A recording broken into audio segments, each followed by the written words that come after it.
Welcome, everyone. We begin in 7 minutes.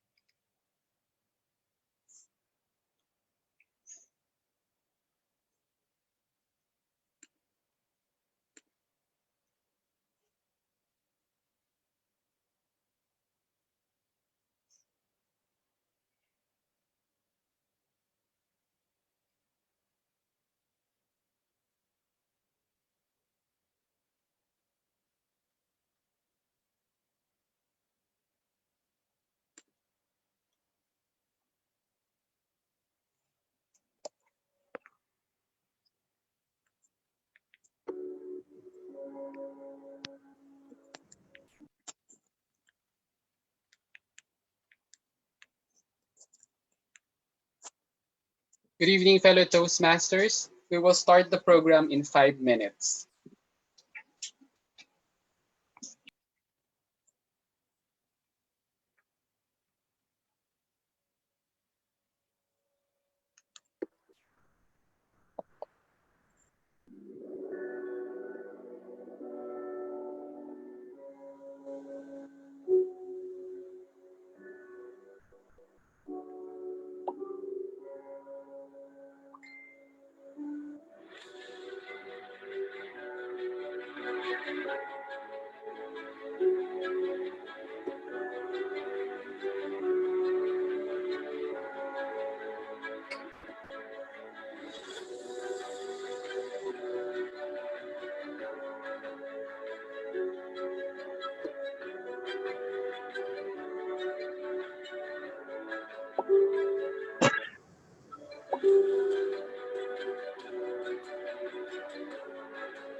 Good evening, fellow Toastmasters. In 1 minute, we will start the program.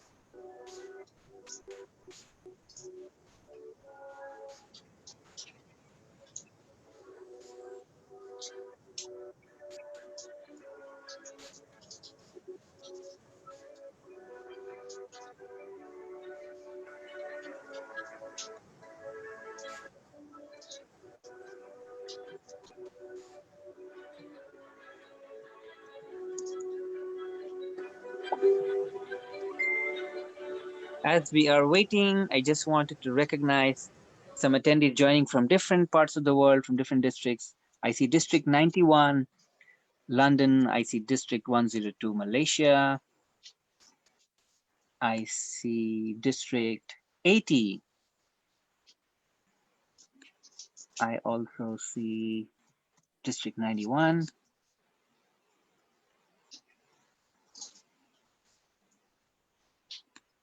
Welcome, all of you who are joining us from, oh yes, and District 75, of course.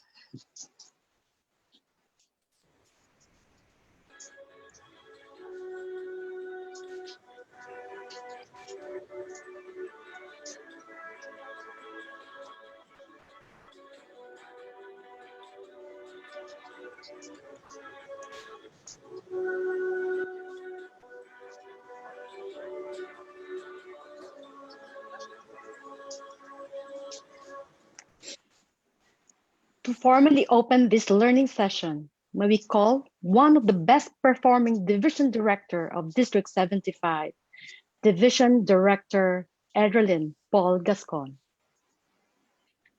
Good evening, fellow Toastmasters. As Division K Director, I officially open this webinar workshop. Now let us recite our Toastmasters promise.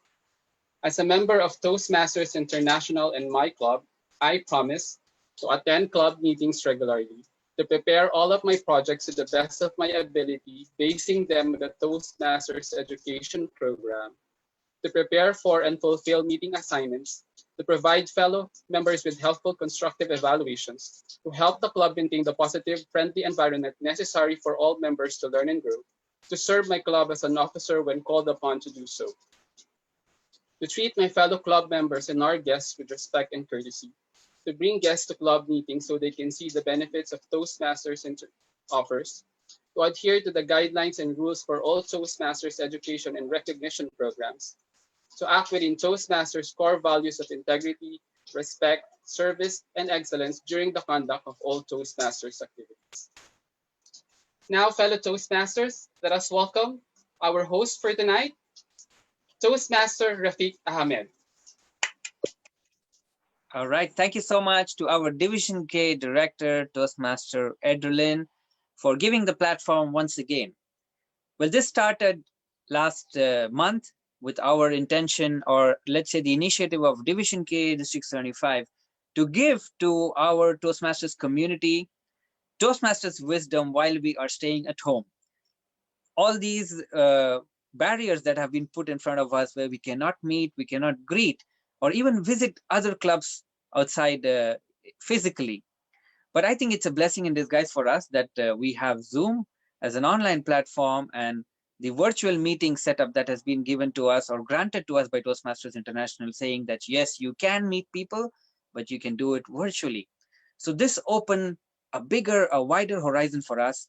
And to capitalize on this, our Division K Director, Toastmaster Adreline, immediately allowed speakers and Toastmasters community members to witness us hosting the world champions and several other prominent speakers from Toastmasters International to share their wisdom with us while we are staying at home. Thank you to our Division K Director. We successfully concluded our Volume 1, which comprised of 5 episodes where we had featured World Champion of Public Speaking Jock Elliott, World Champion of Public Speaking Mark Hunter, World Champion of Public Speaking Mohammed Gahtani, and 2 runner-ups from the World Championships, Toastmaster Aditya Maheshwaran and Toastmaster Kwang Yang. So after the success and the overwhelming attendance that we had and the overwhelming support that we got from our Toastmasters community in the Philippines and across the world, our Division K Director said we shouldn't stop there. So here we are with Volume 2, featuring our first episode. And to kickstart the volume 2, there was nothing better for us than to have a world championship speaker, world championship winning speaker to kickstart our volume 2. Now I got I would rather say I got the opportunity to witness the wisdom of the speaker 10 years ago. And those of you who can see my screen, if you look at it, that's me with the speaker 10 years ago, where both me and the speaker were young. We have come a long way since then. 10 years in the making, and finally I do get to now virtually see, hear, and speak to the speaker. And I feel that this is a great opportunity for me. In this last 1 month, I've had the opportunity to be up close and personal with 5 world champion speakers. The era of 1990, I personally feel, in Toastmasters is known as the heavyweight of public speakers. That era had one of the biggest heavyweights of public speaking compete in the world championships. So one of them happens to be our guest speaker today. In the year 1995, surpassing more than 20,000 contestants, our speaker reached the finals of the World Championship of Public Speaking. And one line until this day resonates in my mind. And to those of you who have watched the speech, the World Championship winning speech, and if I may quote that, and I would take permission of our world champion to quote this: you never get a second chance to make the first impression. Wow, isn't it? I mean, you feel it. When I heard this line, I said, wow, this cannot be delivered better than that. Although you've heard it before, but the way it was told, it immediately captured my attention, and it immediately touched me in those places which are very personal. Ladies and gentlemen, I would like to introduce to you all and let the speaker take the floor, the 1995 World Champion of Public Speaking, Toastmaster Mark Brown. Thank you so much. Thank you so much. Greetings, everyone. What a joy and pleasure to see everyone here today. It is really a thrill for me to visit the Philippines virtually. I was first there way back in 2004, I believe, a long time ago, as a guest. And I am just thrilled to spend some time with you all this morning. I will confess that 10 years have gone by, and so have all the dark hairs on my head. So my age is now showing. But I'm so glad to be with you because we're all speakers. We all want to present. And to be very honest, today I'm just going to have a conversation with you. Nothing fancy, nothing overly dramatic. I simply want to share a few ideas about the power of using stories to build better presentations. And I believe all of us at some point in time have to admit that we're in effect, we're storytellers, whether we know it or not. I can remember as a child growing up in Jamaica, there were times we had scheduled power outages. We knew the lights would go off at a certain time. So we had to do our homework by candlelight or by lamplight, and that was fine. But there was one gentleman down the street, I'll call him Mr. Bill, one of my friend's dads. He would get all the kids together and he would just start telling us stories. And man, it was wonderful hearing him talk. We were all enthralled with these ancient African stories of a spider named Nancy, and it was really great. And I realized that even as children, we have always loved stories. I like what my fellow Toastmaster and world champion Darren LaCroix says. When the child is going to bed and you want the child to go to sleep, they give you every excuse. I want to drink some water. I don't feel tired. I want to drink some milk. And then they never say to you, you know what? Give me a PowerPoint presentation. No, the child says, tell me a story. And we're all storytellers. So today I want to share a couple of points with you. And I want you to understand this, to really grasp this. As Toastmasters, we all want to give better presentations, don't we? The truth is this: better presentations begin with better stories. Better presentations begin with better stories. And the cool part is this: better stories, get this, begin with you. Now, I need a favor. I'm going to ask you all to use the chat and just type in a Y for yes or an N for no and tell me, have you ever thought to yourself, well, you know what? I don't have any great stories to share. I, I don't have a fantastic story to tell. So maybe I won't tell my story. If you've ever, even once in your life, said that, type in a Y for yes, N for no. I'm hoping to get all N's. But if I get a couple of Y's, it won't disappoint me, okay? Well, I tell you one more thing, though. I'll be really honest. I've traveled the world over and I've met people from all over the world. And I'm so thankful that many of you have said, no, no, no, no, I have no difficulty sharing stories. Because in my travels, and I've been blessed to travel to, I don't know, 5 continents over the last 25 years, a lot of people have no difficulty telling stories, but the problem is they don't think their story is the best story to tell.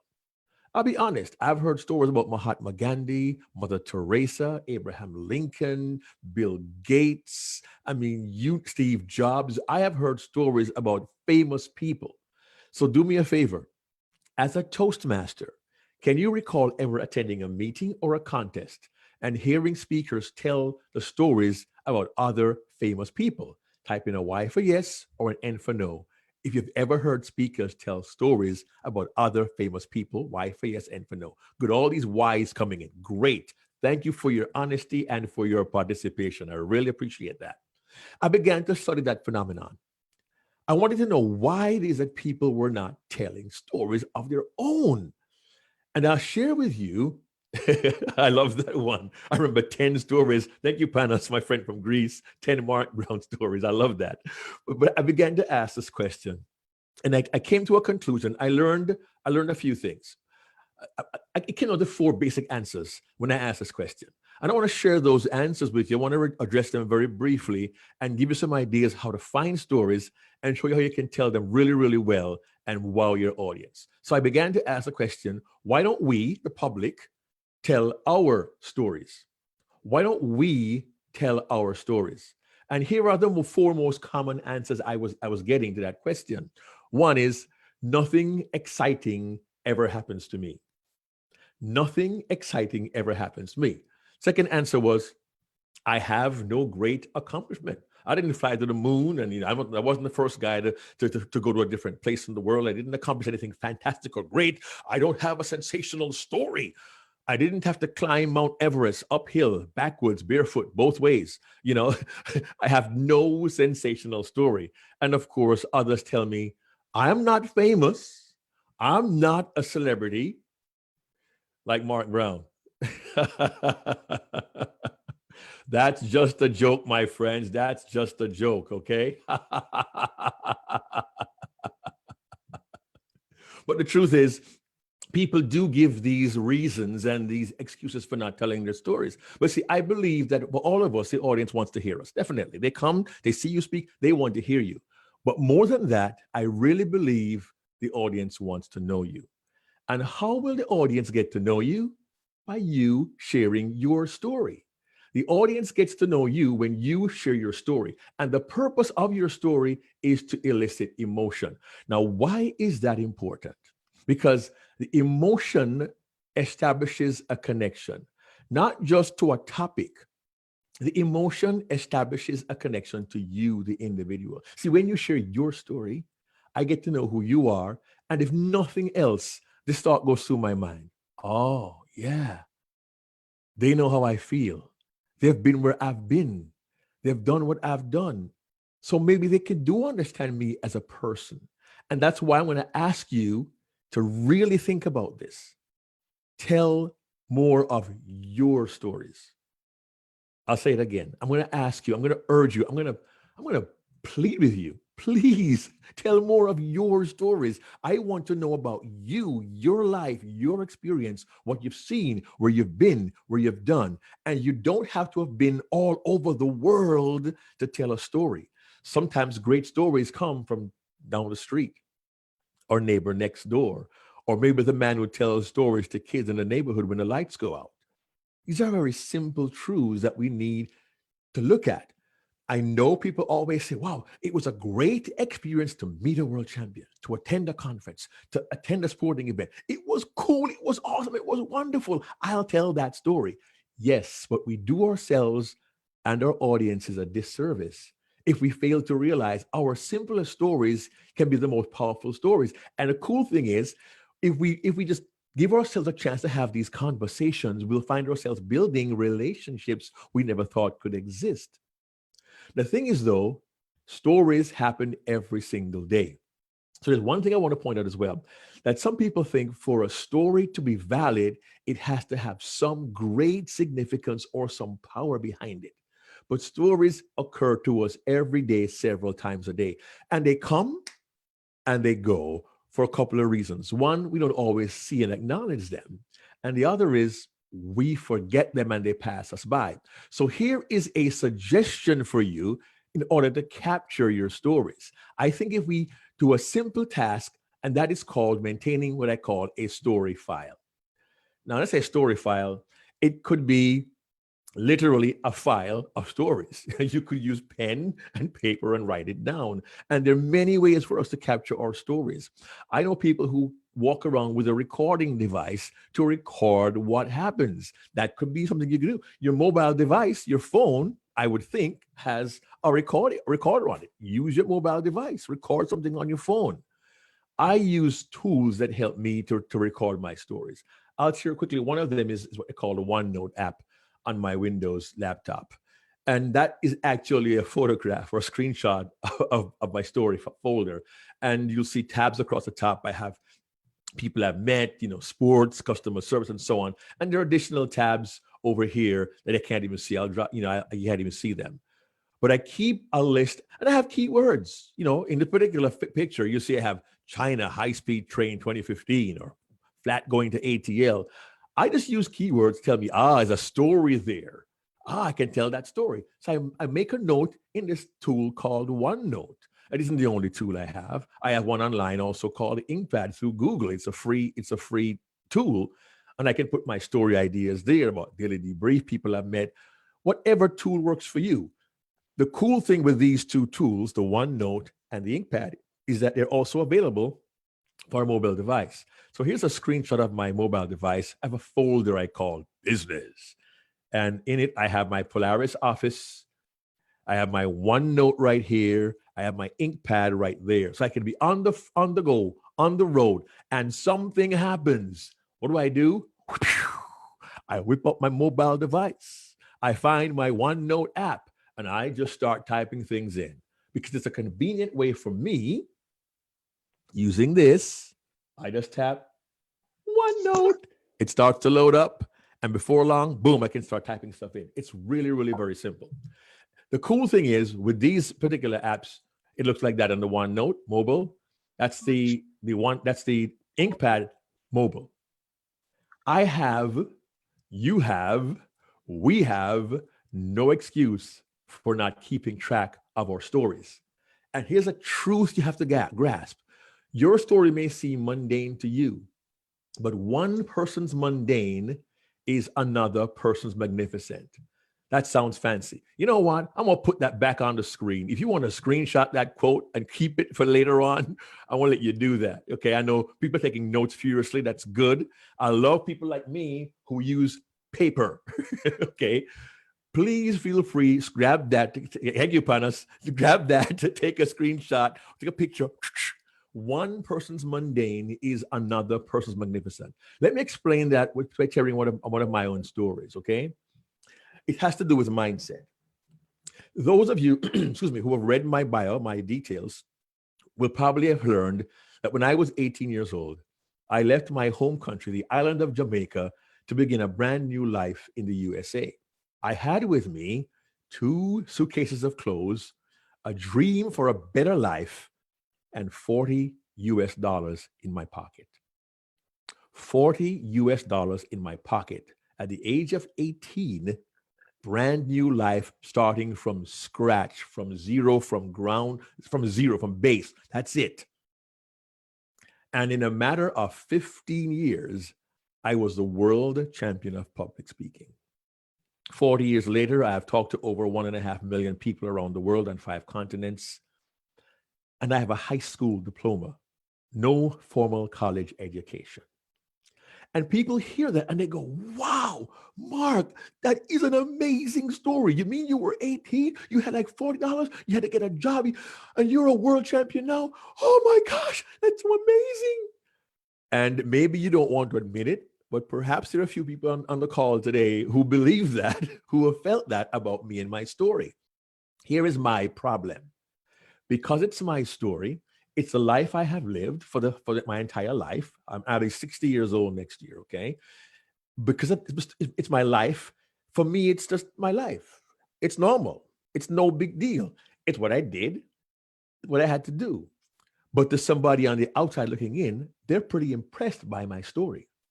The truth is, the same applies to you.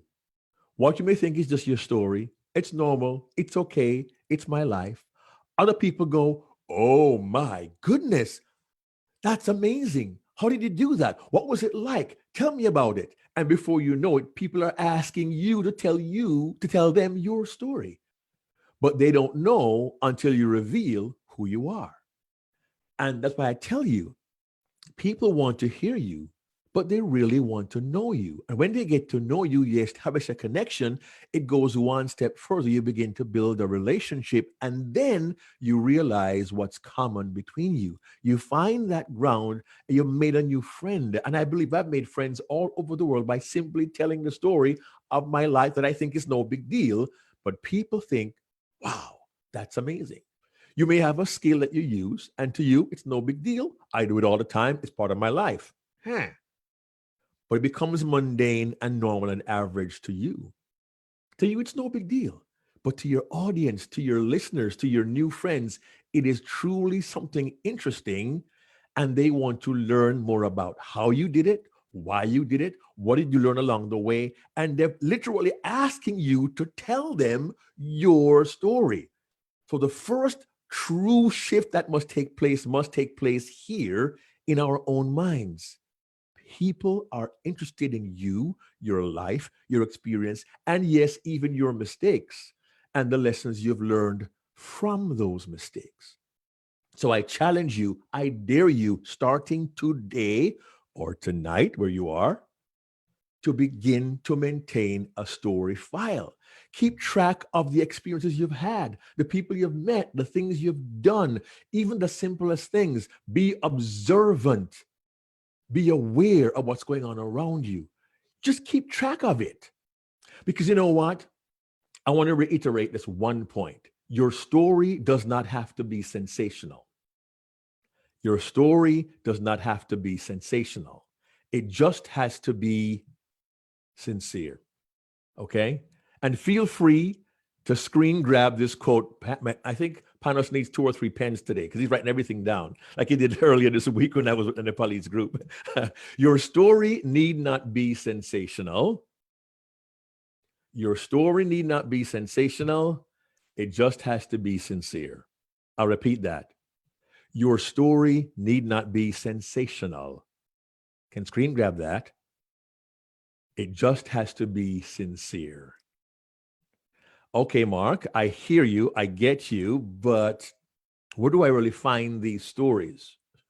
The stories are inside us. Our job is to become excavators and dig these stories out. And there are myriad, many ways to find stories. I'm going to offer you 3 right now. I only have time for 3 ways to find these stories, okay? Here's one. I call these a story starters. And I love this one because it's very, very easy if you spend some time alone and write this down. I call it best and worst, last and first. And here's how this works. You take a noun, a thing, a person, let's say car, and you think about what was your best car? What was your worst car? What was your last car you bought? What was the first car you bought? Now, I know this is different cross-culturally because not everyone has owned a motor vehicle.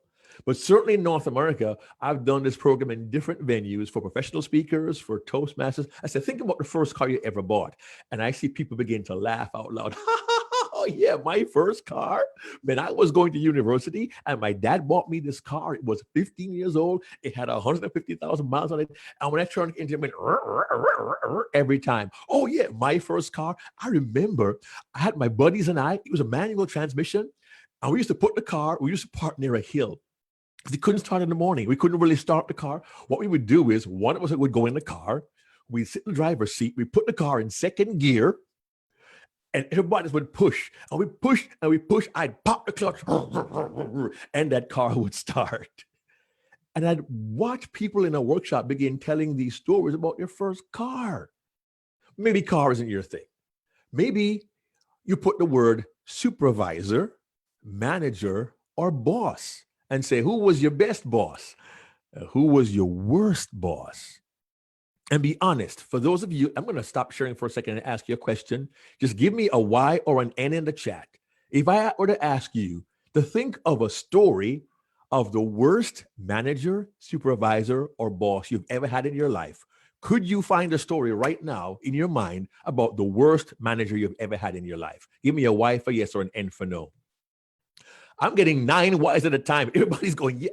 Now, right there, you grab your OneNote. Oh, yeah, my worst boss. Oh, my gosh, I remember that boss. All of you going, yes, yes, yes, yes, yes, yes. Okay. Now, the thing is, both me and my therapist could find that story. My boss drove me to therapy. Now, that's an interesting story. Right away, that is an interesting story. And you don't have to search too far to find a story like that. It's that simple.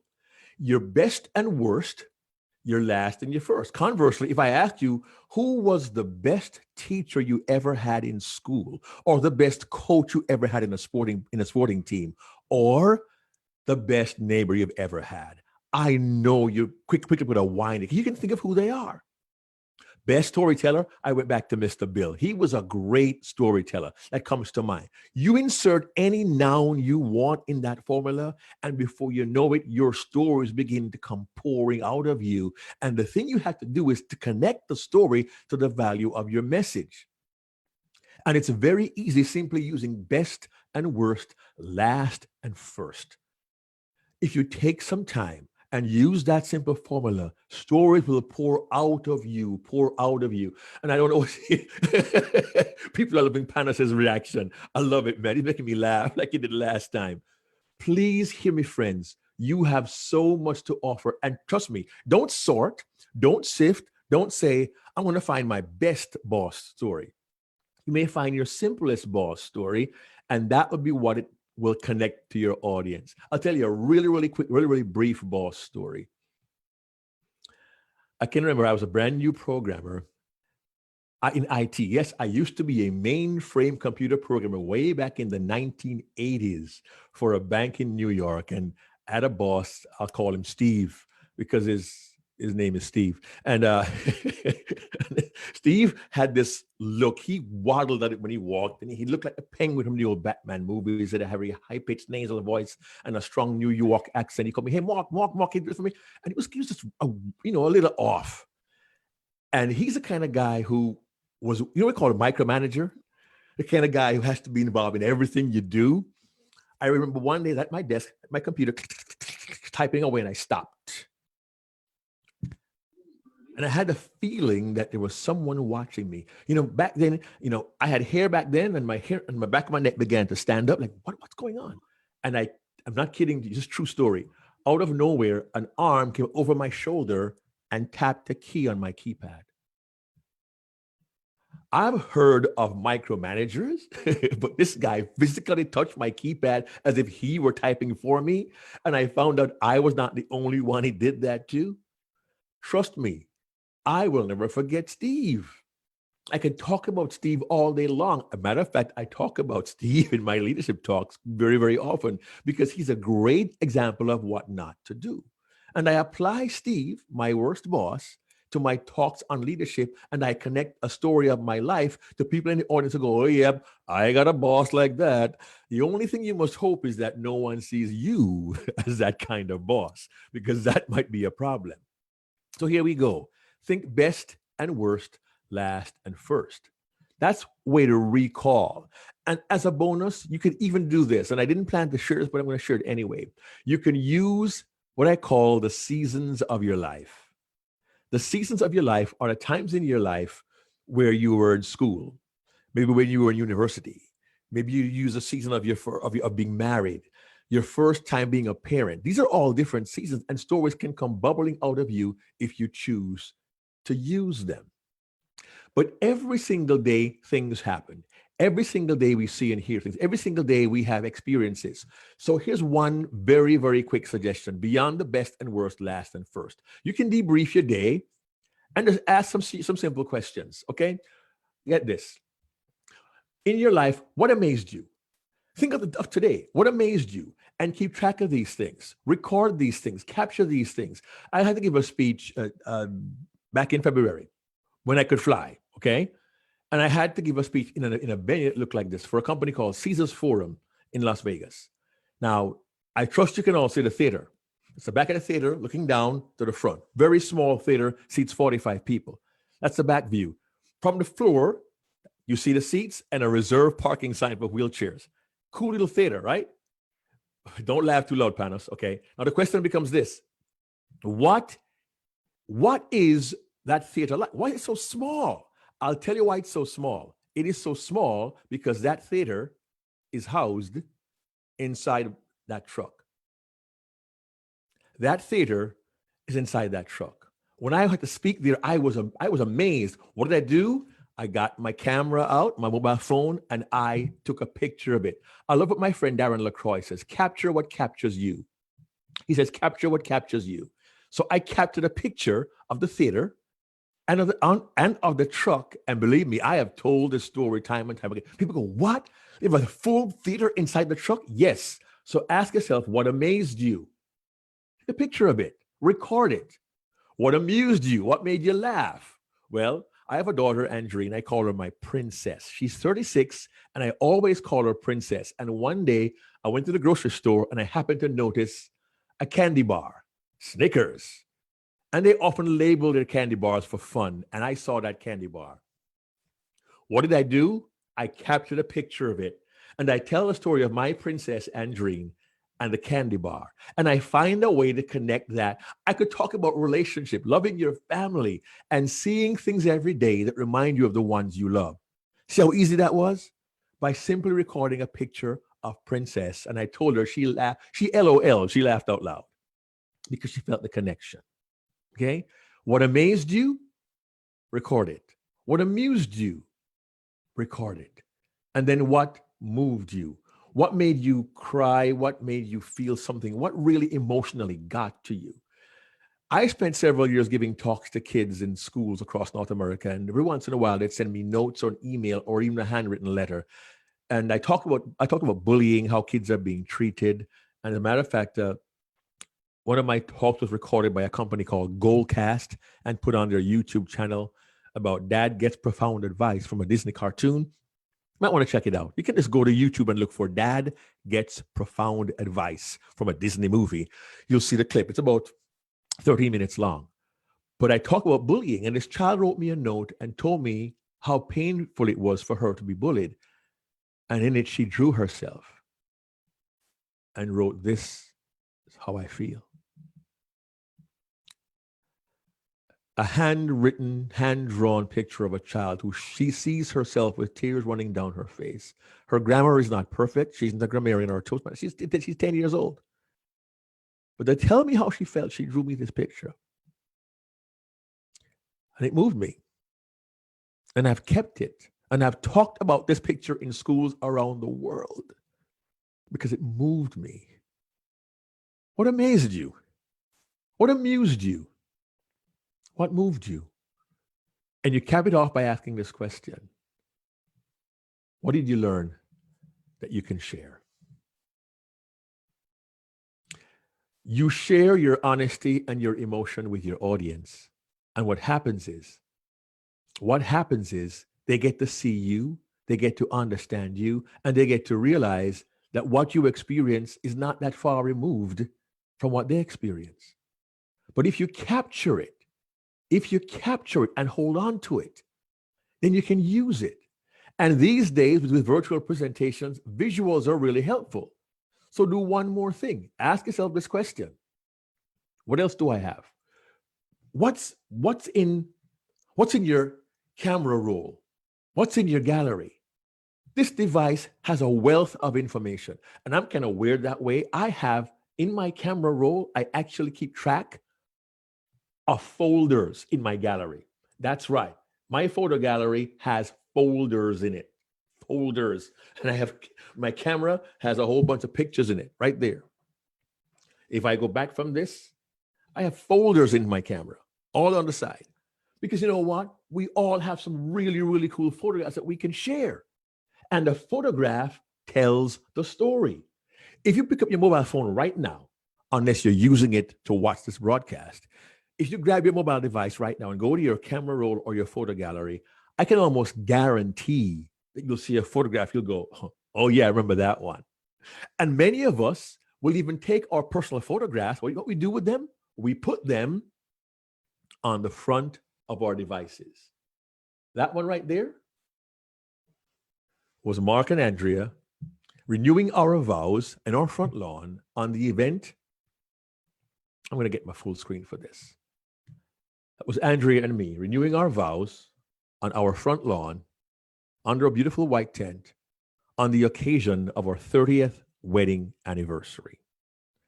Do you think maybe I've been able to use this photograph in presentations to tell stories about my life, my wife, with no strife? Do you think I could use my photograph to touch audiences who are considering marriage? Now, I appreciate that, Ruben. Amazing. But see, to me, it's my life. It's how I keep track of. This is my phone. My phone. This is my phone screen, home screen. And people go, "Wow, you look so beautiful." I say, "Yes, I can make it look even better. I can enhance the photograph by doing this. Now it looks really, really good." Okay. But here's the point. Okay.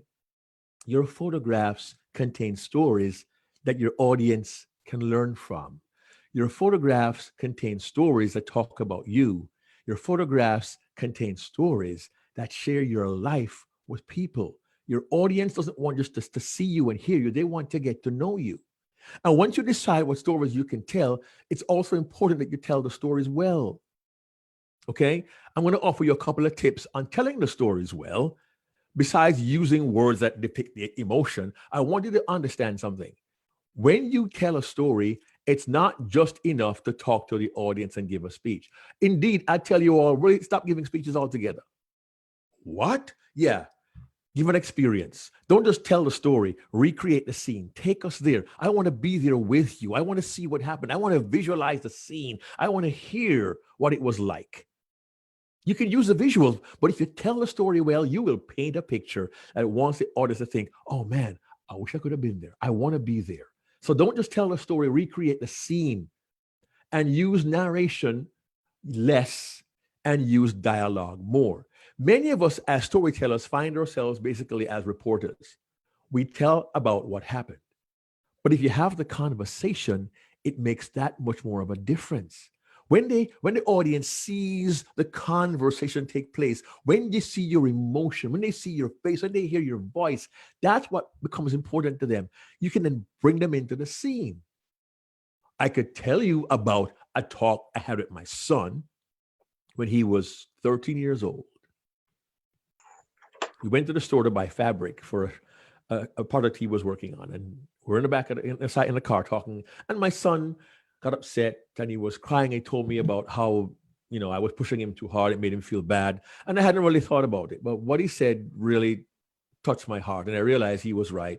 And, we both ended up crying in the car that day, but it really changed our relationship. But if you have a child at home, a teenager, it can be hard to be with them. But have that conversation and strengthen that relationship.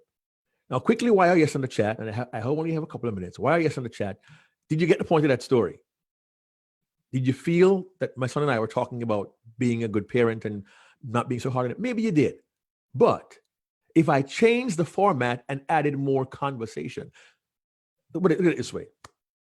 I remember that afternoon, my son and I were at a fabric store to work on a project of his. And as we were driving there, he had gotten upset. Dad, I can't do anything right. You always on my back. You always tell me I'm not doing well.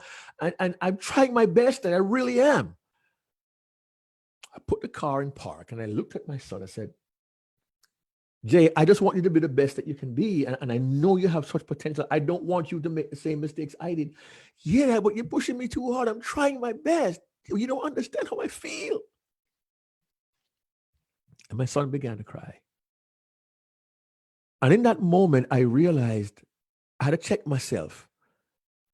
I wanted so much for him to be his best. I had tried so hard to encourage him. I had pushed him too hard. And it took his honest conversation to show me I had to give him some grace. And I said, son, you're right. I didn't realize it. I'm sorry. Here we are, a grown man and his son in the car, bawling our eyes out. But it was refreshing. It was beautiful.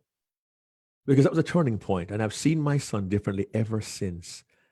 And it made that difference to have that conversation. If you're a parent with a teenager, have that conversation. Build that relationship. Strengthen it.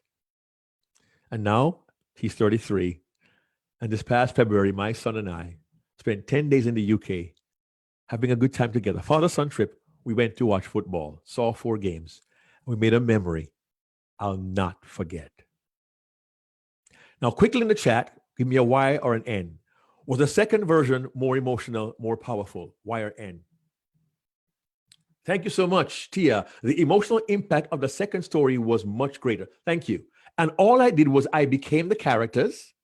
I went back to the emotion. I went back to the scene. I went back to everything. I said, okay, what happened?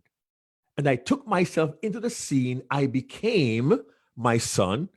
I relived the moment and the emotion, and I used our dialogue, the conversation, and that made a difference. So what you need to do is this: become the characters in your story. Let us hear them. Let's see their face. Let's hear the emotion. Let's hear their voices when they get sad, when they get angry.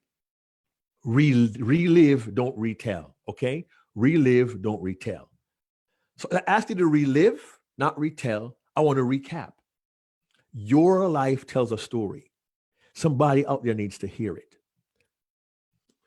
It's okay to tell somebody else's story, but we want to hear your story to make a connection, to feel that common emotion, and to build that relationship. Use story starters like best and worst, last and first. Use your mobile device. Use amazed, amused, and moved. Record them on whatever device you choose, a recording device, the OneNote, InkPad, whatever you Word document. Write it down on pen and paper. Do what Panos does. You write it down. But keep track of your stories. You never know when you may be able to use one. And the key is to be aware every single day of things that interest you and capture what captures you. Tell the story. Become the characters in the story. Use narration. Use dialogue. Don't just tell us, take us. And stop giving speeches and start giving experiences. There's one more tip I want to share with you today. But before I do, I want to see if there are any questions you want to have for me before I close. I have one last thing I want to share, but I want to take some questions if Rafiq will allow us to do that for a few minutes before I bring you my last final thought. Rafiq, please feel free to jump in and take control. I'm at your service. Thank you all so much for that. All right. I like Thank those you hand so waves. much, Toastmaster Mark. I think that was amazing. And this is what great speakers do. They tell you stories and they hook you on.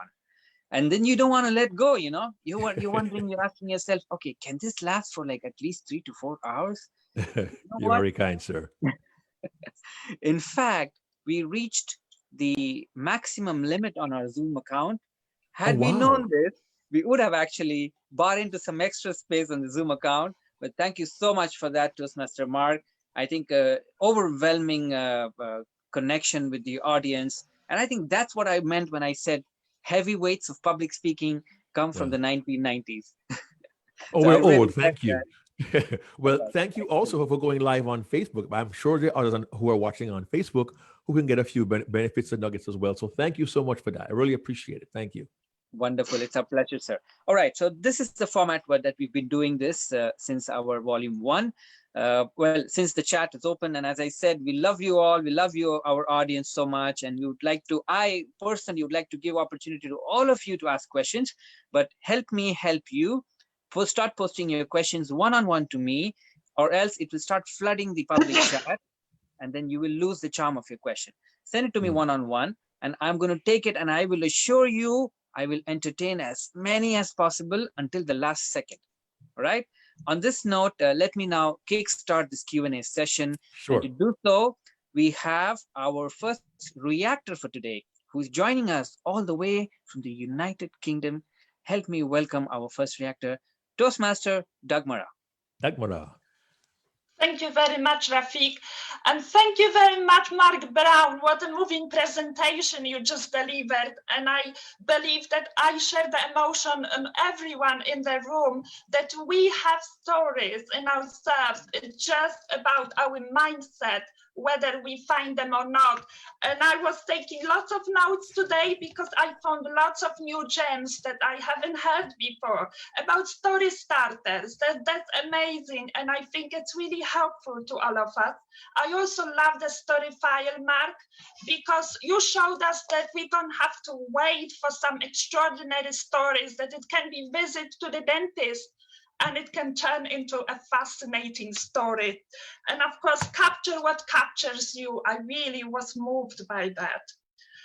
And the pictures, I believe we all have collection of pictures at homes, and it's just about taking them out or checking our phones and seeing what was the moment when we took them that really captured us and our feelings, and then put it into a story to help others get to know us as people. Thank you very much, Mark. It was really wonderful, and I am so honored to ask you a question, if you may. Certainly. And my question is, Mark, we all know as Toastmasters, we go to YouTube, we try to listen to those winning stories. And the question is how to create a story, a winning story, that we remain being who we are, that we remain being authentic and share the real ourselves with the world through our winning story. So how to be authentic in our storytelling? Back to you, Toastmaster. It's funny. Mark. Well, first of all, spasiba. Okay. And it's funny you mentioned that because my closing point will touch on this. But the point is, you said how to be authentic. It means we need to think less of performance and more of being honest with who we are, because our lives and the truth of who we are, that's what gets people really, really going. If you go back 6 years, if you go back 2 years, Ramona Smith in 2018, she told a story of failing in school and getting a divorce. She was honest about what she experienced, and she shared that openly and said, I'm still standing. We were inspired by that. You go back 6 years to Dhananjaya Hettiarachchi from Sri Lanka. I see something, the most watched video of all winners of all time. And he was honest about being a teenager who made mistakes and ended up in jail behind prison bars, and his mother had to see him there. He was authentic because he was being vulnerable. I said earlier, your audience wants to hear you, but they really want to know you. So you have to trust that the audience doesn't want to ridicule you. They really want to get to know you. And when you reveal truths about yourself in honesty, I reveal a truth about my failing as a father. I reveal that truth. I was failing as a father, and my son helped turn me around. That's not easy to share, but it was honest, it was authentic, and it was vulnerable. And that's what gets the audience to believe you, when they believe you're being truly you and not being focused on something else. So be authentic and reveal your truth to the world. Thank you. Rafiq. Thank you. Still muted. Here he goes. Thank you so much, Toastmaster Dagmara, for that wonderful question. And we love the way you were able to grasp everything in those few lines you presented to us. Thank you so much for that. And thank you, Toastmaster Mark. All right, we have a question coming in from Toastmaster Marciel. Toastmaster Marciel, if you're there, you can unmute yourself. I have enabled the option for you to go ahead and unmute yourself. And you can ask your question directly to Toastmaster Mark. Toastmaster Marcial. All right, you would like to be, okay. All right, I get that. So Toastmaster Marcial would like me to read the question out, so I'm going to do that. And her question is as follows.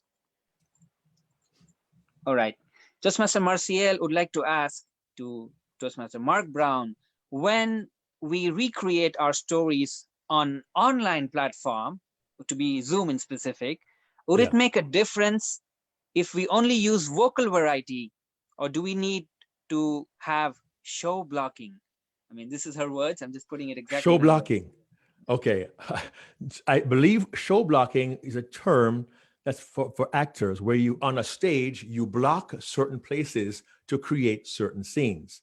So blocking is the art of using points on stage to represent scenes.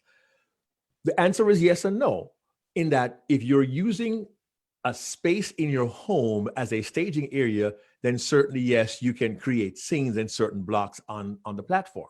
However, if you are like me, seated in one spot and you really can't use much room, and that can happen at a breakfast, lunch, or dinner event when you're at a lectern or a desk, a table with people to your right and left, you can't move very much. What you can do is shift your body in certain ways. You can use your face to create certain emotions. You can use your voice to depict different characters. And those three simple things can help the audience see different scenes. Today, I mentioned that my son looked at me, Dad, you don't give me a chance. So you know that my son was here and I was there. I said, well, son, I didn't realize that. I turned this way, so now my son's to the right. That's a simple dynamic you can use. You can use your body. You can show different characters. One person is strong and tall, and they sit up tall. The other is more quiet. Their voice is different. Their face is different. And the teacher was really stern. You boys have been acting like real children. You should do better than that. I'm sorry, teacher. From here to here becomes two different characters. So you can use the characters, you can use your face, you can use your voice, all those tools to help you relive the story in a confined space. And I hope it answers your question. All right, wonderful. Thank you so much, Toastmaster Marcial, for that question, and Toastmaster Mark, for excellent way of answering that. All right, we've got a rush of questions. I'm going to make it as fast as possible. But just to note, if you feel or you see a message on your screen that says you've been kicked out, I apologize. That's not the word that is meant. It's only because when I admit someone and it goes about the allowance limit, it throws that message on your screen. No offense meant. I'm so sorry for that. All right, I'll quickly go into the next question. This one is coming from distinguished Toastmaster Nazir Gazak, joining all the way from Saudi Arabia. DTM Nazir, you can unmute yourself and direct your question directly to Toastmaster Mark. My friend Nazir, assalamu alaikum. Unmute Nazir. All right, he can mute himself. I'll unmute him. I can't unmute. I tried. I can't unmute him. Okay. Nazir, assalamu alaikum. Thank you so much. Alaikum salam. Thank you so much, Rafiq, for this wonderful bringing a great legend. I don't want to give all these superlatives to this gentleman, but my question for you, Mark, is during now the contest season. Yes. You know that the winner's speech or a winning speech is not written; it's rewritten. Now, every time you make, dry run or present to somebody, they give you a lot of feedback. When do you advise the contestant to stop editing and focus on the area message? Good question. There has to come a time, friends, where my friend Ed Tate calls it freezing the design. I would not recommend making changes all the way up until the night before the contest, because if you do that, it's likely you will not be able to internalize, not memorize, but internalize your content. But what do I mean by that? When you internalize your content, you could be at bed at night, and I shake you awake at 2:37 a.m., 0237, and say, Nazir, give me your speech. And you wake up, what? Give me the speech. Oh, okay. Boom. And you deliver it. At that point, it's not memory, it's internal. And once you get to that place where you have internalized your speech, to go and start making changes on 2 days to go, 4 days to go, unless you have an epiphany that'll really transform your speech, I recommend you hold that design and have it. You want to get to the point where it's totally inside you and you don't need to even think about it because your heart says, I can't wait to share this. You can make changes until then, but for some people, the last 2 weeks, we freeze it. The last 2 weeks, it becomes more natural. The polish comes off and I have a conversation. For some, it's a week, but I don't recommend making changes much beyond that. Hope it's helpful to you. Excellent. Thank you so much, DTM Nazir and Toastmaster Mark. We have a question coming in from Toastmaster Shirley Tam. You can unmute yourself, ma'am, and please go ahead and ask your question. Toastmaster Shirley, please go ahead. All right, I see we have a lot of camera-shy Toastmasters here today. All right, I'm going to go ahead and I'm going to call the next one who's asked the question here. All right, we have one question coming from Toastmaster Pratap Balakrishnan. Toastmaster Pratap, please go ahead and unmute yourself. All right, is it because I have a restriction here that you can't unmute yourself? Let me quickly figure this out. Let me start with Shirley Tam. She was first in. Can you hear me? I hear a voice. Yes, who is this? Yeah, I'm Pratap. I who put the question. I see you. Go ahead. My question is, I have stories, but I feel that if I try to tell the stories, others feel that I'm boasting about myself. How to make the difference between making them to involve instead of them feeling I'm self-boasting myself? Thank you. Here's the principle. Okay, here's the principle. Your story is about you, but it's for them. It's about you, it's for them. And if all your stories paint you as the one who has all the answers, as the one who is always right, as the one who always done good, then people will think, yes, you are bragging. Now, I don't believe anybody here thought about my stories about me bragging. The story I told about my son, I revealed a weakness. I revealed a failing. The lesson being how to be a better parent. My story about Steve was about Steve being a really annoying boss. But if your stories always depict you as the one having all the answers, if you never have a guru who taught you, if you never learned the lesson that you're passing on, then they're saying, oh, all he or she is doing is bragging. And one thing you can do is this, you can use words like, I learned, I discovered, I found out. And I could tell you all the things I did. Oh, Mark Brown, you won the world championship. You know what? I was blessed to win because I found someone who was willing to help me. Toastmaster David became my mentor and he guided me. And with his help, I won the trophy. It's not, I won the trophy. Best in the world. I'm a legend. I'm a heavyweight. I'm a giant. Listen to me. It's how you approach the story and the purpose of the story. Is it to exalt yourself or to give the audience benefit? Your stories are about you, but it's for them. Your stories are about you, but it's for them. You have to make that connection so they see value in the story and not just see you bragging about yourself. So look at how you tell the story, look at why you tell the story, look at the objective of the story, and find out what impact your story has on your audience. And that's for all of us, not just for Pratap. Thank you. All right, Toastmaster Mark, thank you for that. As I was saying, we've got some camera shy attendees here. So that's okay. That's okay. Right, this one's coming from an anonymous attendee. She asked me, oh, sorry, I said she. All right, the question is, what if my story is something that is very embarrassing? That what should we do to make it impressive? And how to develop a strong will to share such stories? Very simply, I put it this way. Do not use your platform for therapy. Don't use the stage as a means of unburdening yourself on the audience. You know your limit. Some people can tell a story 10 years later, but not now, because you're more mature and better prepared. You don't want to embarrass yourself, but if you believe your story has value to help the audience, you can share that when you are ready. Remember, why do you tell the story? Not to embarrass yourself, but to offer value and a lesson learned. And it takes time. Sometimes it's simply a matter of not what you say, but when you say it. Do not tell that story until you're ready. And when you're ready, you will know. You will share it confidently, but knowing it'll be of value to your audience. I hope that helps. All right. Thank you, Toastmaster Mark. We've got another question, another camera shy person. Okay. I'd like to recognize. This is Toastmaster Shirley Tam. I tried to unmute you and start your video, but I guess you have technical issues. Her question is as follows. Please help me to read my question. She says, all right, where is the question? Where is your question, Toastmaster Shirley? Yeah, here's the question. How to be concise to keep within the time limit and yet be emotionally descriptive and use those emotions in your conversation? This is a question. If I can repeat just for articulation. Do you want me to repeat it again, Toastmaster Mark? She says, how to be concise in keeping within the time limit and yet be emotionally descriptive when you're conversing with your audience? Good question. The thing is, you don't need to use the whole range of emotions.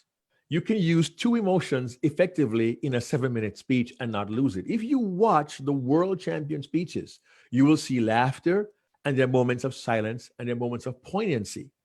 You don't need to use every single emotion in every speech. You simply need to apply the ones that really are significant and are connected to the idea you want to share. In my speech, my winning speech back in 95, in the previous millennium, was fewer than 7 minutes long. The audience laughed. They saw some anger. They saw some drama, but it was enough in that moment to get the point across. Don't overdo it. Use just enough to be effective in the presentation. All right. Thank you, Toastmaster Mark. And thank you, Toastmaster Shirley, Tam. Okay, this one's coming in. It says here, a shy Filipino Toastmaster. So anonymous name there. Can you please comment on the speaker's accent? Is it a factor for a successful presentation? Well, let me ask you this. Look at the World Championship. I am Jamaican. I won in 95. Go back to the last several years. Darren Tay from Singapore. You had Manor Vasudevan, an Indian in Singapore. You had Dhananjaya from Sri Lanka. Okay. When Ramona Smith won, second place was Sherry Su from China. Your accent is an asset. Use it. Don't lose it. World champions have proven you can have an accent and still win the world championship. Your accent is an asset. Use it. Don't lose it. Thank you. All right. Thank you. Another question. This one's coming in from Toastmaster Rubin Raharjo. Toastmaster Rubin Raharjo, if you hear us, please unmute and you can direct your question directly. Toastmaster Rubin Raharjo. Okay, I'm a bit shy here. It's an honor. I mean, I admire you guys, Mr. Mark at Tate. I was wondering how you could maintain that niche and your signature for all those years with all different pressure to always present it well, even in the bad times or good times, how you maintain that. Well, thank you. You bring yourself to the platform whenever you speak. You don't just bring a speech. You bring yourself, your experiences, your personalities.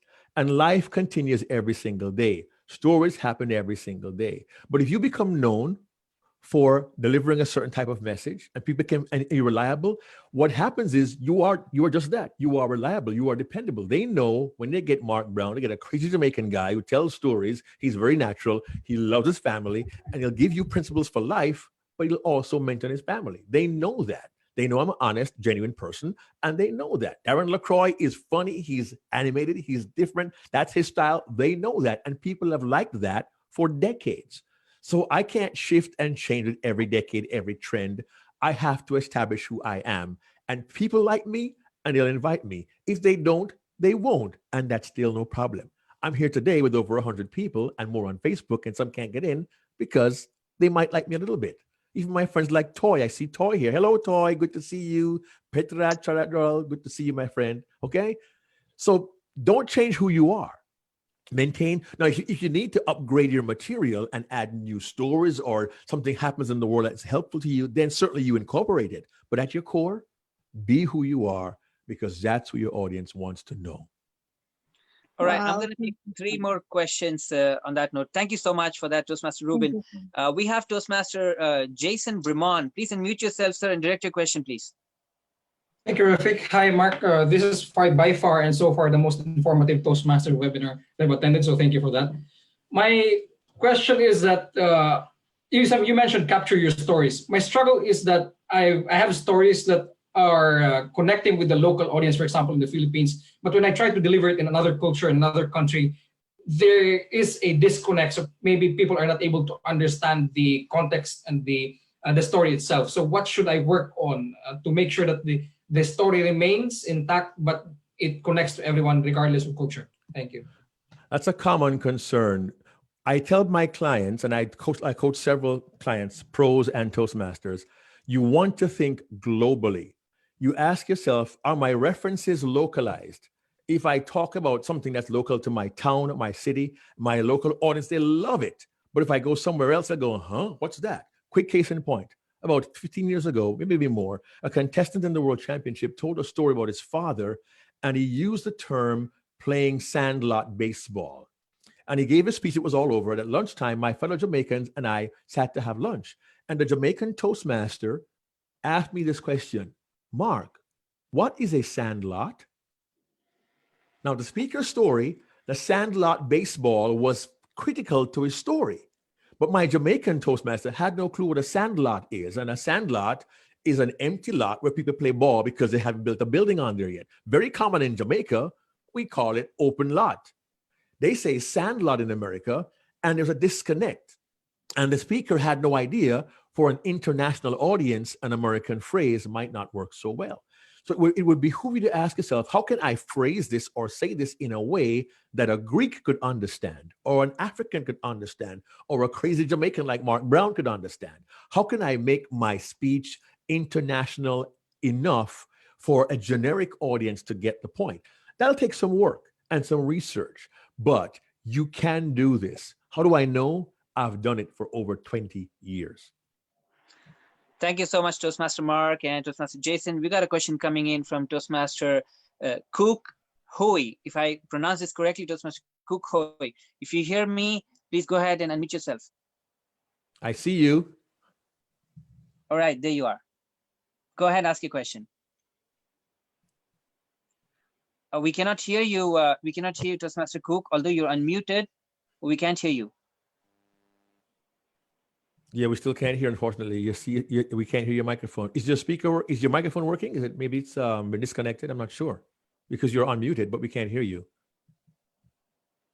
If you type it in, I'll get to it afterwards, because you've done so much to get here already, but we can't hear you. All right, okay, I'm going to go ahead, Toastmaster Cook. While you sort out your issues with your microphone, I'm going to go ahead. Allow me to do so. We have another question here. This one's coming in from Facebook. Some of our Facebook viewers need to be also entertained. The question goes like this. Dear Mark, how do we adapt our presentations to online platform, and what adjustments do we need to make? For online platforms, the adjustments are not that significant, but one is significant. And the most significant one is knowing that your audience needs to have eye contact with you. What do I mean by that? There's a camera on your device. Now, some people will use a mobile device, some will use an iPad, and some will use a laptop. Some laptops have a camera at the bottom of the screen, some, like mine, at the very top. Some mobile devices, the camera is actually right there, not here. And we're tempted to look here. We want to look at the screen, at someone else. But understand, virtually, your audience is a series of individuals. And right now I can see upon us going, Mark, you're not, I'm nodding, but I'm not looking at you. Right now, my eyes are on the screen. I see my friend Toy there. But all I must do now is lift my eyes up a little bit. And now I focus on my friends behind the lens. Focus on your friends behind the lens. Now, if you're in a staging area in your home, you can step further back and be less concerned about what the audience, the eye contact, but still my eyes have to focus there. That's the one thing. Here's why.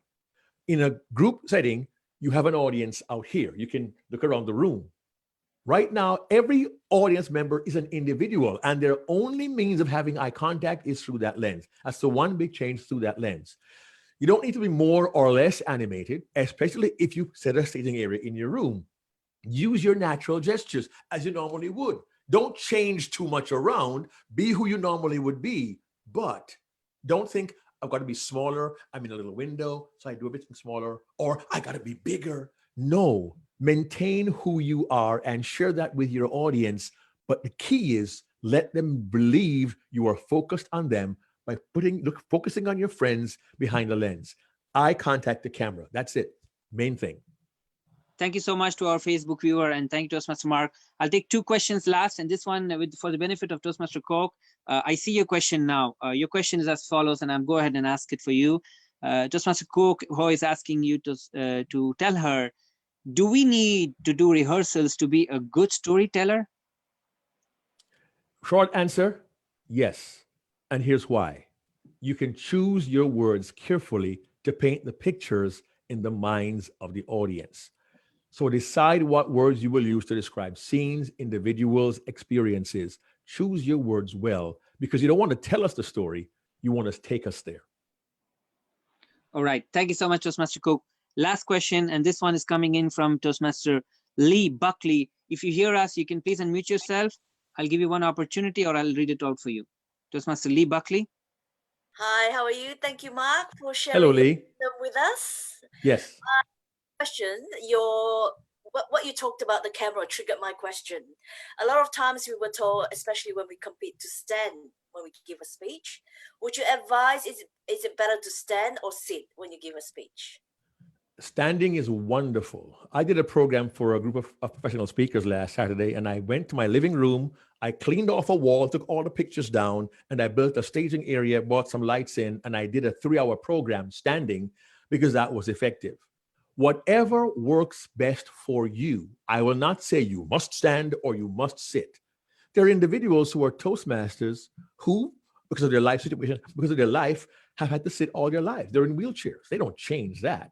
So I can't tell them to be different. But if you believe you can be effective seated, and I believe I could be effective seated today, so I am seated, then do it. Whatever works best for you, whatever makes you feel most comfortable, and most importantly, whatever you believe makes you most effective in connecting with your audience. Thanks for the question. Wonderful. Thank you, Toastmaster Lee Buckley and Toastmaster Mark. I have a couple of comments. I'll quickly read it out to you before I hand the control back to you for your closing remarks. Yes. Comments coming in from the following. Toastmaster Maria Luisa Juvan, she says, Mark, you are an amazing and prolific speaker. Thank you. We have Toastmaster Manju District 82 says, Mark, you are a legend. We have again Toastmaster Manju from District 82 says, Mark, it was nice seeing you live at our District 82 district conference some time ago. And then Toastmaster Tess says, you share great stories. I learn a lot. Thank you so much, Mark. You have Toastmaster Tia Peeve, distinguished Toastmaster Tia Peeve from King's Speakers London, District 91. She says, sincerity always shows. And thank you for that, Toastmaster Mark. We have Bharat Nangia says, thanks, Mark. Appreciated. Pleasure to attend all the way from Hong Kong. Oh, and you've... All right, and I've got here District 97 Toastmaster Nuk. Thank you, Mark, for the nuggets of wisdom. Enjoyed it much. We have Toastmaster John Fitzgerald Ackerman says, your wisdom was really helpful. Thank you. We've got someone calling in from the Philippines says, love all the answers. Thank you so much. We have Toastmaster Evie Jane Francisco, agreed with what you said, Mark. Those were gems that you shared. Someone says here, again, CJ Lim, I think from Singapore, says, awesome answers, a lot of gems to take home. One Toastmaster from India, Vikram, says, accent is an asset and don't lose it. Excellent wisdom on that. Thank you. Oh, you've got your great friend Panos saying here, philosophical Greek philosophy, he says. All right, Hazel Pascal is also sending her wishes to you. We've got a lot more coming in, and I'm going to just end that there, and I'm going to give the control to you. Okay, this one good one here. It says, can we have another learning session from you, Toastmaster Mark, being a legendary speaker? And you've got Arlen saying, hi, Mark. It is such an honor to learn from you. Thank you so much for sharing so many gems. This is Arlen from the Philippines. Indu from India, wonderful lessons learned from today. Thank you so much. Andrew Liu from Spring City Toastmasters Club, District 118. Thanks for sharing a diamond in the rough, specific and useful. District 82 Toastmaster Shweta.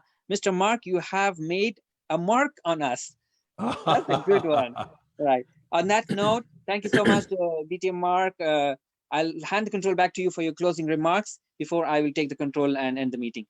Well, now, thank you very much. I will not be long. Thank you very much. I have one final thought to share with you, okay?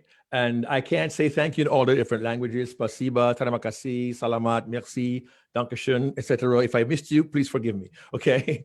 But here's a thought for you. Your audience is like you because your audience really is you. When you think about it, you won't have an audience of astronauts, or you won't have the audience of the people who brought some, who are world's best engineers. You might, but in general, certainly in Toastmasters, your audience are individuals, just like you. They want to share your story. And to respond to the question I was asked earlier, you want to be authentic and be vulnerable. Here's my math on that. Authenticity plus vulnerability equals credibility. Feel free to write that down. This is the one key. Authenticity plus vulnerability equals credibility. So be authentic at all times. I wish I could spend some more time with you, but I want to share with you the source of my inspiration. It's my family. Very quickly, on the right in the blue shirt, that son, Joel, who sat with me in that car many, many years ago, telling me I was being too hard on him, is on the opposite end. He's now 33 years old. He is a manager of staffing at the Washington, D.C. public school system. And he's done very, very well there. He's got a dual master's degree in education. He's super smart. Beside him is my princess, Andreen. She is 36. She is the first African-American senior attorney in her division of the Social Security Administration of the U.S. government. She's engaged to be married. She's battling multiple sclerosis, and she's one of my heroes. She's amazing, and that's my princess. In the middle is my youngest, David. He's 25. He's here with us in Central Georgia. He's a songwriter, a singer, a producer, a recording engineer. He's very, very skilled, very, very talented. And of course, beside him is my bride of 38 years, Andrea, whom I love more now than I did 38 years ago when I married her. And this is my team who helps me to be my best. And I will confess, they're also a source of some great, great stories. Please look to your family for great stories. Think of all the times you get together for family events, for birthdays, for celebrations, for holidays, and the stories that you share. And listen very carefully when people ask you, hey, tell me about that time again when. When they say that to you, they're telling you you have a story that they want to hear. Make note of that. Work on that story and develop it. And your family can also be a great source of rehearsals. Let your family vet your stories. Listen to them. Andreen was 11 years old, heard me rehearsing my speech in Toastmasters for the World Championship, said, Daddy, there's no humor there in that speech. You got to fix it. She was 11. And she gave me advice. I put in a bad joke in my speech. I got a 13-second laugh because my family helped me to craft my speech. Don't discount the value of family, whatever that may look like.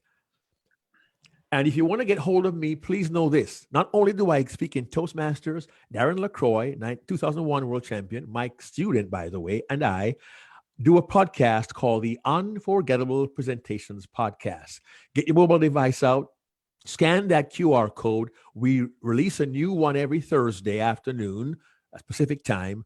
We have content. We also interview some really great guests, some of the best pro speakers in the world around the program. Scan that, check out our podcast. Now, I can only spend an hour and change with you today. Obviously, I would want to spend some more time.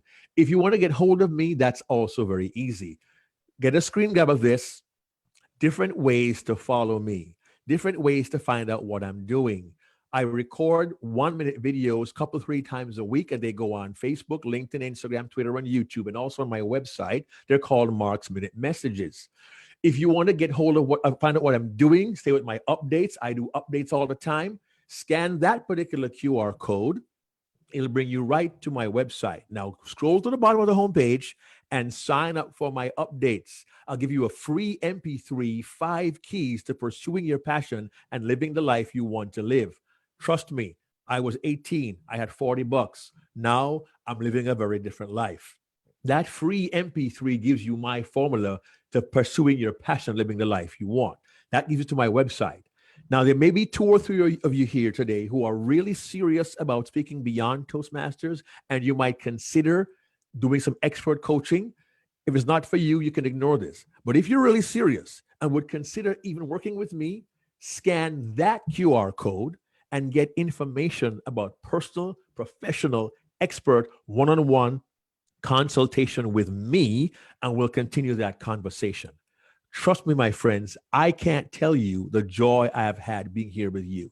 So again, if you want to be a client, please scan the code. If nothing else, go to my site, poke around, go to my YouTube channel, look at my messages. There's a nugget there for everybody. I will say this as I close. You can also simply remember this one truth. Your life tells a story. Somebody out there needs to hear it. So please, please, please, my friends, look at me in the eye. Please tell your story, because you know what? I want to hear it too. Been my joy, been my pleasure sharing time with you. I wish you blessings. And Rafiq, if you get overwhelming response to do this again, I might consider returning. Thank you all. Blessings to everyone. All right. Thank you so much, Toastmaster Mark. That's a big relief. You leaving us asking for more, or rather expecting more. Thank you so much. I love that part. It's the response has been overwhelming, and thank you so much. And I think it's just this magnetism that you bring to the floor, not just at your World Championship speech. It's been there throughout.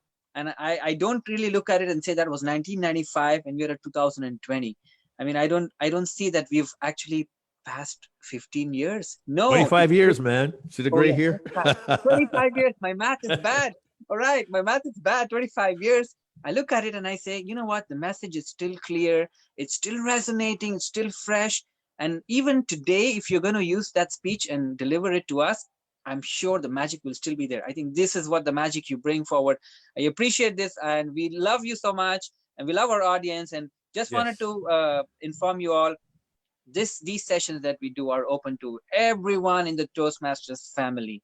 And that's the reason, if you see, we peaked at 100, we peaked at about 50 viewers on Facebook. I did not open YouTube Live, by the way. So we could have had more on that. Toastmaster Mark, just to leave on a humorous note, and I love the fact that you said, we need to have humor. I just want to leave on a humorous note. Ed Tate, Darren LaCroix, Mark Brown, Manoj Vasudevan, Dhananjaya, and even some attempting to win the World Championship, like Aditya Maheshwaran. Yes. Is there a link to losing your hair to winning the championship? It seems to work for us now. Panos wants to lose his hair so he can. It's almost there, yeah. It's almost and there. Before I go, I do want to quickly acknowledge. I think it's Evagene. Is that how you say Evagene? Francis, yes, you had a little child waving at me. I want to wave back and say hello. Just say for hello. You. Hey, say hello now. Hey. Hello. Just for you, okay? I so appreciate the fact you brought a child along. When a child thinks I'm cool, it's an awesome thing. So have a wonderful day. Thank you so much. Over to you one more time, Rafiq. All right. Thank you so much. And a lovely child, super excited looking at you, Toastmaster Mark, all the way from the Philippines. The Philippines loves you.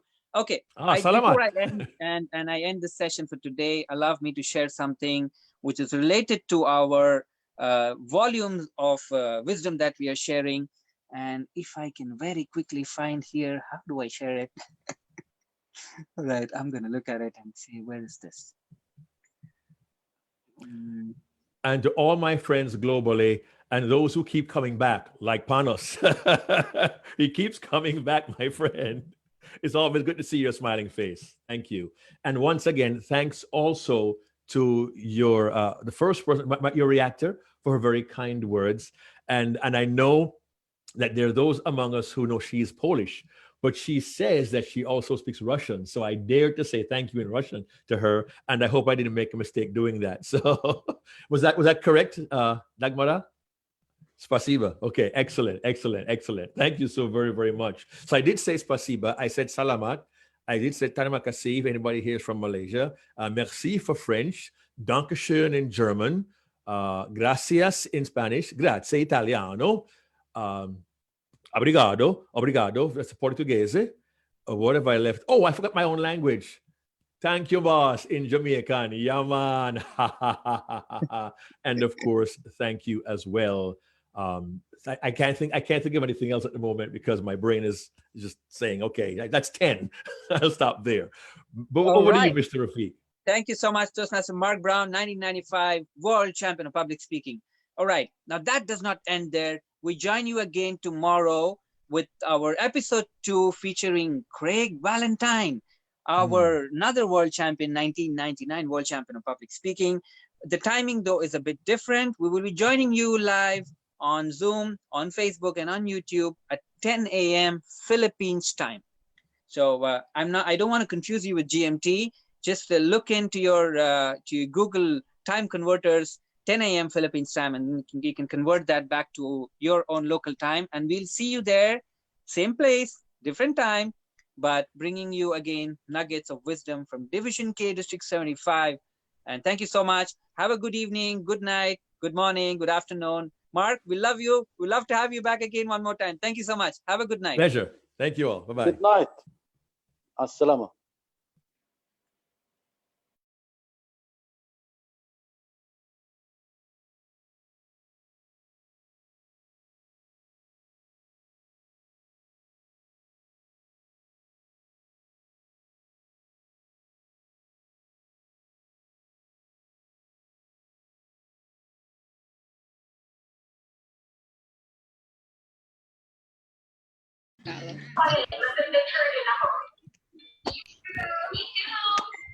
Thank you so much, all of you. Those of you who could not get the opportunity to share your question, I apologize, but I definitely look forward to having you all back tomorrow.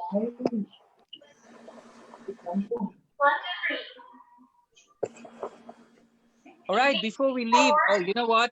We forgot to take a group picture.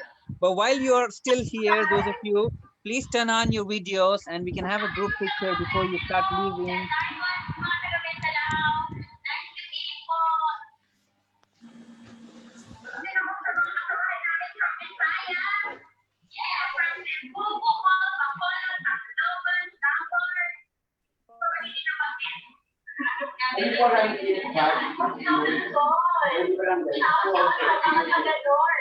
All right, thank you so much. I have taken all your screenshots.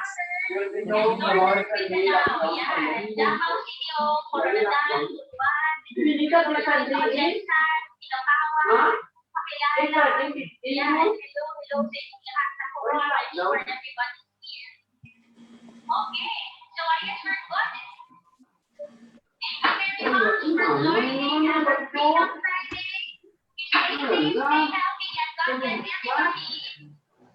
All right. Thank you so much.